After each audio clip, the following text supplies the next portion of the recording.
और वो स्पेस नहीं है ना। दोस्तों ये टेंट भी जो है ये हमारे किसी अच्छे हैं इनको, इसके अंदर 4 चारपाइयाँ आ रही हैं। अगर कोई इस तरह के टेंट वगैरह भी देना चाहें इनको, जो सर्दियों के अंदर नाकाफी हैं,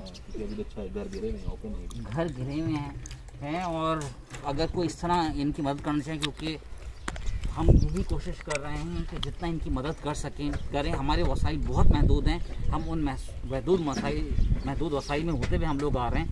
तो जिन हजरात के पास अगर है मामला इस किस्म के, काइंडली आप खुद लोग आगे आएँ। देखें अपने हाथ से आप जो करेंगे हम आपको बंदों से अलाइन कर देंगे। या नवाबशाह में ऐसे दोस्त भी मौजूद हैं जो माशाल्लाह घर भी बनवा रहे हैं। अभी हम उनसे भी बातचीत करके आपको बताएंगे कि जो अपनी वसाइल के थ्रू जो लोग काम कर रहे हैं मगर मुश्किलात आ रही हैं, तो कोशिश करें उन लोगों का हेल्पिंग हैंड बने जो सही लोग काम कर रहे हैं। दिस अहमद ज़िया, पाकिस्तान जिंदाबाद। देखिए इससे बंजर बना हुआ पूरा, ये सैलाब से पहले और बारिश से पहले ये कमरे ही बने हुए थे इनके सारे, लेकिन ये सारा टूट गया, बंजर है और टूट गया।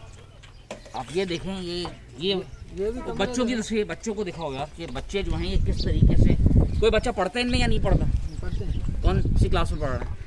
तीसरी में, चौथी में। स्कूल है यहाँ पे करीब में? हाँ स्कूल है। चले अल्हम्दुलिल्लाह, ये एक अच्छी चीज़ है। जो अच्छी चीज़ है उसको अप्रिशिएट करना चाहिए। प्राइवेट ने करवा के दिया होगा, मुझे लग रहा है प्राइवेट ने करवाया, सरकारी है, गवर्नमेंट का वो आता है हेड मास्टर स्कूल में, टीचर्स वगैरह आते हैं, टीचर आते हैं। बहुत ज़बरदस्त बात है गवर्नमेंट ऑफ सिंध की, हम अप्रिशिएट करते हैं इस चीज़।